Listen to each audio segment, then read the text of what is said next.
Oi, gente, tudo bem? Sejam bem-vindos, bem-vindas e bem-vindos ao meu canal. Eu me chamo Ana e no vídeo de hoje eu vim trazer desafios encontrados por uma pessoa PCD no dia a dia. Então, eu vim contar um pouco para vocês sobre isso e feliz 2023, obviamente. Bom, gente, eu já falei feliz 2023 no outro vídeo, mas quis reforçar. E, bom, eu vou começar falando pelo tópico de adaptação. Uma coisa que eu tenho que fazer muito é adaptar ao mundo. Normalmente não é o mundo que vai estar adaptável a mim, já vai estar pronto ali as situações. Eu tenho que estar me adaptando o tempo todo. Eu sempre falo aqui em casa que isso é uma das coisas que mais me incomoda e me deixa triste, porque o tempo todo eu tenho que estar me adaptando às situações. Uma coisa é você ser uma pessoa que não é neuroatípica, né? E você, beleza, tem coisas que tem que se adaptar ali, mas outra, eu o tempo todo ter que mudar o meu comportamento, não necessariamente só de ser aceita pela sociedade, mas para ter um convívio com as pessoas do meu dia a dia melhor. Porque às vezes tem coisas que podem incomodar os outros e eu não entendo. Por isso que às vezes eu pergunto, tô te incomodando? Eu fiz algo de errado, né? Às vezes parece chato, mas é que eu não percebo que se o meu comportamento está sendo adequado ou inadequado, porque eu tenho, né, essa dificuldade de entender. Então, às vezes, eu tenho muito medo de fazer mal a alguma pessoa, fazer alguma coisa, eu não saber. Então, às vezes, eu acabo perguntando, tô te incomodando? Isso que eu falei, isso que eu fiz, é uma forma de eu saber entender e melhorar o comportamento, porque as pessoas realmente não falam, né? E aí, às vezes, se afasta e eu não sei o que aconteceu. Se não me falar diretamente, eu não vou entender.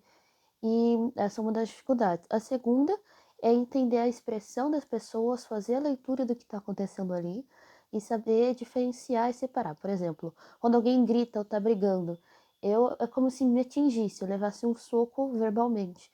Eu não consigo, igual um dia meu irmão falou assim, e tenta entender pela expressão facial, eu não consigo, sabe? Eu não sei entender quando a pessoa tá falando, se tá brava, se tá triste, eu não sei. E pelo tom de voz também tenho dificuldade nisso. Então eu tento prestar atenção ao máximo na pessoa para tentar entender, ou quando eu não entendo, eu pergunto, tipo, pode repetir, pode me falar, né? Eu às vezes eu fico brava, né, um pouco estressada, porque eu não consegui entender a mensagem. Eu tenho PAC, né? Terceiro ponto, distúrbio do processamento auditivo central, que é a dificuldade em captar as mensagens que chegam para mim, né? Cérebro, é neurológico isso aí. Então eu tenho as dificuldades que chegam, principalmente ao ouvido, e aí eu tenho dificuldade de entender e interpretar. Então muitas vezes as pessoas acham que eu sou lerda, eu não respondo, mas é porque eu ainda nem chegou a mensagem que a pessoa falou para mim.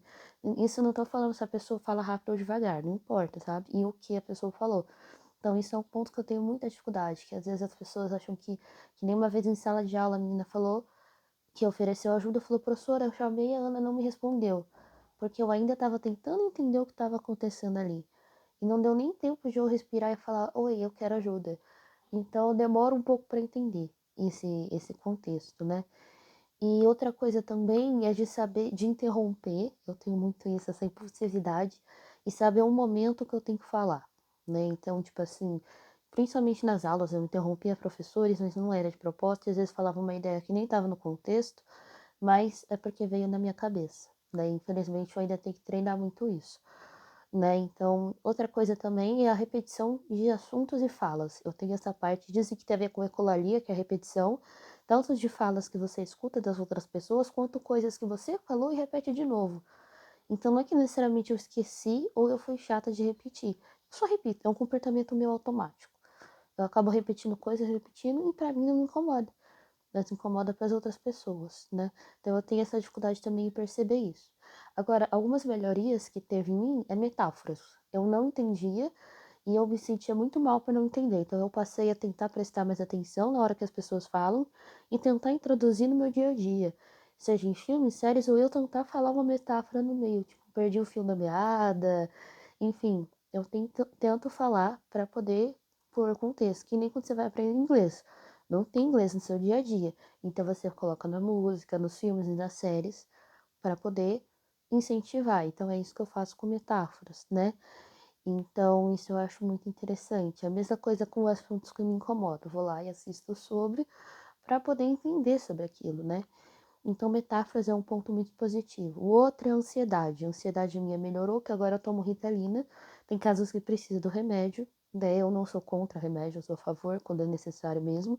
E melhorou muito meu foco, concentração, minha ansiedade. Agora, quando chega a ansiedade, eu já consigo perceber Se eu começo a ficar, quando eu tenho ansiedade, eu sinto vontade de chorar desesperadamente. Eu perco a realidade e me dá vontade de sair correndo por isso, que eu não entendo o que tá acontecendo. As pessoas à minha volta às vezes não sabem me ajudar, que eu fico muito assim, mas espera passar. Tipo assim, se eu quiser ir embora, você fala, fica, calma, respira, só fica do meu lado que tá ótimo.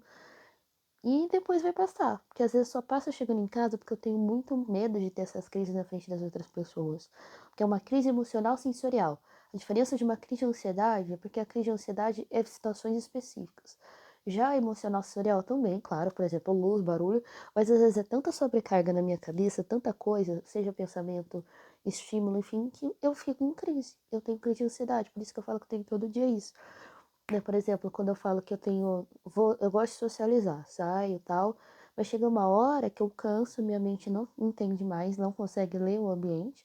No outro dia eu fico super mal, porque deu uma sobrecarga ali, né? Então, eu tenho sim isso, e essa é a diferença, né? Porque, por exemplo, às vezes tenho crise de pânico, beleza, mas a diferença não vem essas sensações de morte, de morrer, desespero.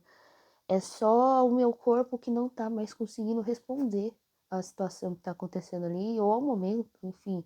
Às vezes acontece isso quando eu tô sozinha também. E todo dia chega uma hora que o meu corpo simplesmente não funciona. E aí eu demoro pra voltar. Então, outra dica também, vocês podem falar, Ana, volta.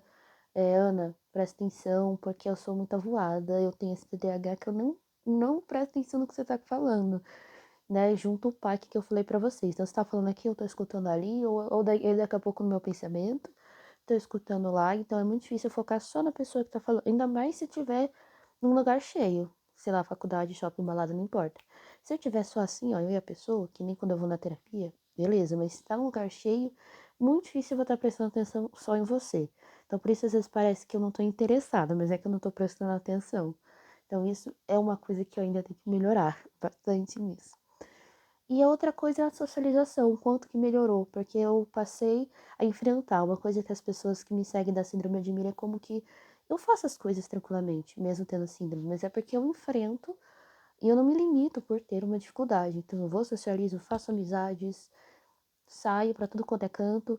Por exemplo, balada, quando eu vou, eu fico no máximo 1 hora e tá ótimo pra mim. Fico no shopping, enfim, não aguento ficar muito tempo nos lugares, porque eu canso mentalmente, né, sobrecarga, como eu já falei. Então, por isso que eu fico um tempo determinado. Às vezes a pessoa acha que, nossa, ela já quer ir, mas é o meu limite. Eu tenho ali um limite, entendeu? Emocional. Então é isso, gente. Eu vim trazer como que é, né, viver sendo PCD. Eu tenho mil coisas. Pra quem tá chegando agora, eu tenho a síndrome de Jorge, que é o principal.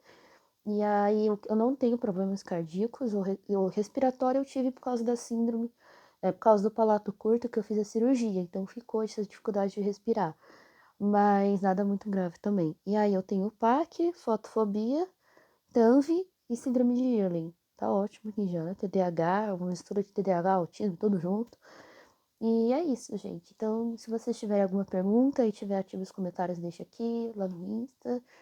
E perguntem sobre cirurgia, tá? Porque eu vou trazer vídeos sobre com a minha mãe. Então é isso, gente. Tchau!